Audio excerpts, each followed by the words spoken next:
আমি প্রথমতে সম্বর্ধনা জানাবলৈ অনুরোধ রাখিছো আমার জনিয়া সমষ্টির বিধায়ক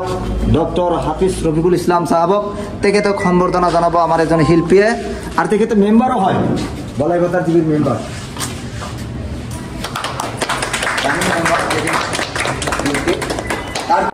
মন্দা সমষ্টি হয়েছে আমি জনীয় সমষ্টির বিধায়ক ডক্টর হাফিজ রফিকুল ইসলাম সাহাবক আমি রিকোয়েস্ট করিম যে আমার বরপেটা ডিস্ট্রিক্টর যিমান যুবক যুবতী আছে যেসকলে গীত গান নাটক কৰিব ইচ্ছা কৰে আমাৰ ইয়াতে মিউজিকেৰ ব্যবস্থা আছে আমি যিখিনি পাৰো সহায় সহযোগ কৰিম এই বিষয়ে আপোনাক দিয়াখাৰ কবলৈ মই অনুৰোধ ৰাখিছো মই হাবিলুদ্দিন নিৰক্ষৰ কবি বুলি তেখেতে জনাজাত তেখেতক মই ধন্যবাদ জ্ঞাপন কৰিছো আজি তেখেতৰ ইনিচিয়েটিভত এটা ষ্টুডিঅ লৈছে তেখেতসকলে আৰু আমি ইনগ্ৰেশ্যন কৰিলো ইয়াত উপস্থিত আছে ডক্টৰ ইফতেখাৰ হুছেইন সাহেব তেখেতে আমাৰ কলকাতা ফখৰুদ্দিন আলী আহমেদ একাডেমীৰ সঞ্চালক হয় ডিৰেক্টৰ হয় আৰু ইয়াত উপস্থিত আছে আমাৰ কলকাতাৰ বিশিষ্ট জ্যেষ্ঠ সাংবাদিক জান মাহমুদ সাহেব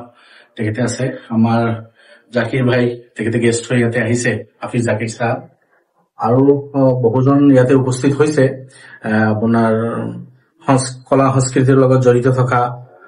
বহু কেইজন মই চাইছো ভাইটি ভণ্টি তেখেতসকল আহিছে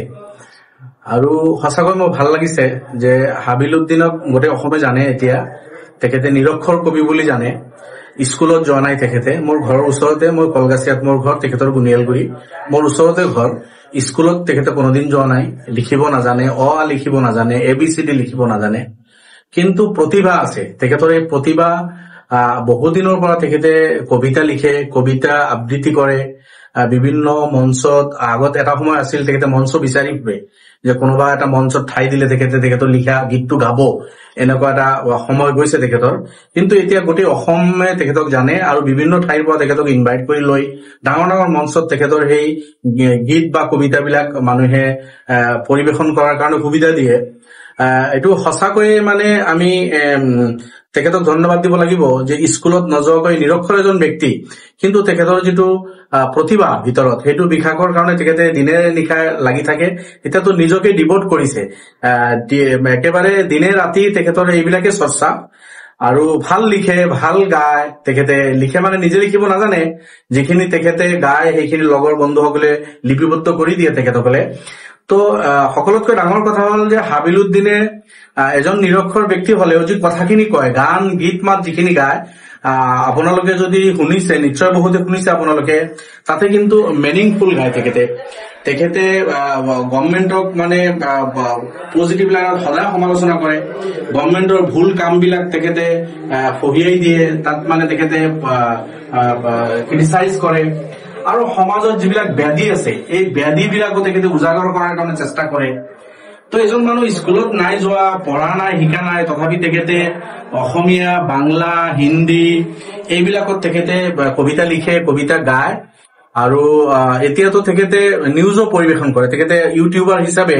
বিভিন্ন ঠাইত গৈ এই বাতৰিবিলাক সংগ্ৰহ কৰি তেখেতৰ যি ব্যক্তিগত চেনেল আছে হাবিলুদ্দিন নিৰক্ষৰ কবি এই চেনেলৰ যোগেদি তেখেতৰ মেছেজ মনৰ কথা বাৰ্তাখিনি দিয়ে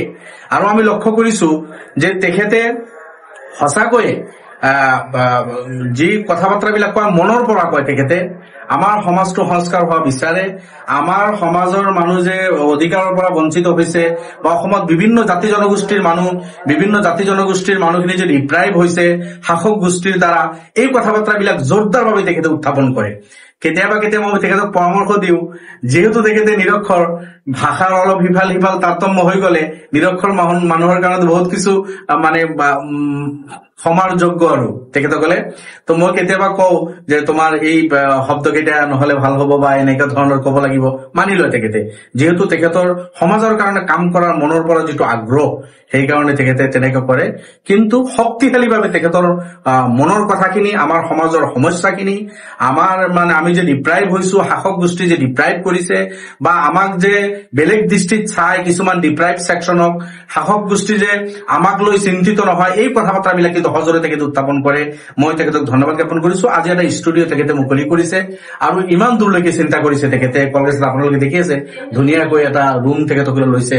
আৰু তেখেতৰ লগৰ বহুকেইজন ইউটিউবাৰ ইয়াতে আহিছে কিছুমানে ল'ৰা ছোৱালী কবিতা গান গায় তেখেতসকলে গীত মাত গায় তেখেতসকলক এটা মঞ্চ দিয়াৰ কাৰণে তেখেতে কৈছে যে বহুত সৰু সৰু ল'ৰা ছোৱালী আছে বা উঠি অহা ল'ৰা ছোৱালী আছে পুৱাৰ বেকগ্ৰাউণ্ডৰ পৰা আছে গাঁৱলীয়া বেকগ্ৰাউণ্ডৰ পৰা আছে যিসকলে মঞ্চ নাপায় গীত মাতৰ কাৰণে মঞ্চ নাপায় কবিতাৰ কাৰণে মঞ্চ নাপায় সাংবাদিকতা কৰাৰ কাৰণে মঞ্চ নাপায় তো সেইসকলক এটা মঞ্চ দিয়াৰ কাৰণে তেখেতে বোলে এই ষ্টুডিঅ'টোৰ ইনগ্ৰেশ্যন কৰিছে সেই সবক লগত লৈ তেখেতে আগবাঢ়িব